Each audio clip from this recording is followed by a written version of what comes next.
Vous êtes auteur, vous avez écrit un roman ou une nouvelle qui a été publiée et vous avez cédé vos droits d'auteur à une maison d'édition qui se chargera de mettre le texte en valeur, en page, de lui donner un public, de le diffuser et de lui faire de la publicité dans la mesure de ses moyens. Vous êtes alors confronté à une situation que vous n'aviez pas anticipée et vous voulez récupérer vos droits d'auteur. Il faut déjà savoir que, quelles qu'en soient les raisons, un auteur peut être amené à vouloir reprendre ses droits sur un titre. En pratique, il lui faut négocier la résiliation du contrat avec l'éditeur qui, s'il n'a commis aucun manquement à ses obligations contractuelles, n'a aucune obligation de faire droit à la demande de l'auteur. C'est clair. En revanche, si l'éditeur a manqué à l'une de ses obligations contractuelles, l'auteur est en droit d'exiger la résiliation de plein droit. Quels sont donc ces manquements, de manière générale et sous réserve des dispositions particulières de chaque législation? Premièrement, le non-respect de l'obligation de réédition des comptes. L'absence de réédition ou de réédition incomplète permet à l'auteur, à la suite d'une mise en demeure, de respecter cette obligation adressée à l'éditeur et rester infructueuse pendant un temps, de résilier de plein droit l'ensemble du contrat.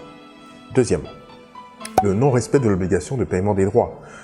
Ce non-respect permet aussi à l'auteur, à la suite d'une mise en demeure, de respecter cette obligation adressée à l'éditeur et rester infructueuse de résilier de plein droit l'ensemble du contrat. Troisièmement, le non-respect de l'obligation de publication de l'œuvre.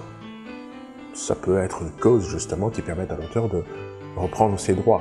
Quatrièmement, le non-respect de l'obligation de publication de l'œuvre sous forme numérique. Là aussi, l'auteur a le droit, si le contrat le stipule ainsi, a le droit de demander la résiliation. Cinquièmement, le non-respect de l'obligation d'exploitation permanente et suivie du livre sous forme imprimée. Évidemment, une mise en demeure est nécessaire et préalable à une telle démarche. Sixièmement, l'épuisement de l'ouvrage sous forme imprimée. Septièmement, le non-respect de l'obligation d'exploitation permanente et suivie du livre sous forme numérique.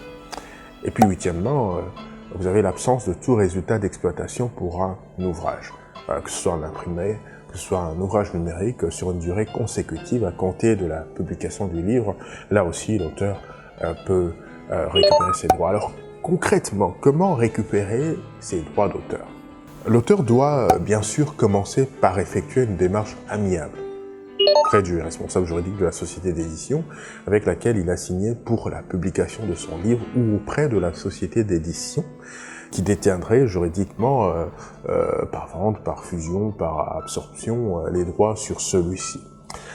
S'il arrive que la demande amiable de résiliation faite à l'éditeur aboutit, elle doit être formalisée, c'est important de le dire, par une lettre accord ou un accord transactionnel qui confirmera explicitement la résiliation du ou des contrats signés et le retour de la pleine propriété entre les seules mains de l'auteur.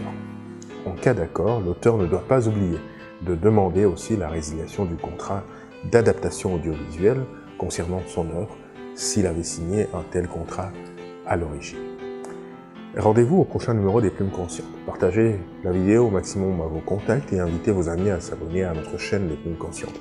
Nous sommes aussi sur Instagram, nous sommes aussi sur Twitter, sur le même nom, Les Plumes Conscientes. Lisez. Lisez encore et lisez toujours. La lecture est un régal pour l'âme, c'est un délice pour l'esprit. Elle participe à notre accomplissement, en tant qu'individu, mais aussi en tant que société. Portez-vous bien, au revoir.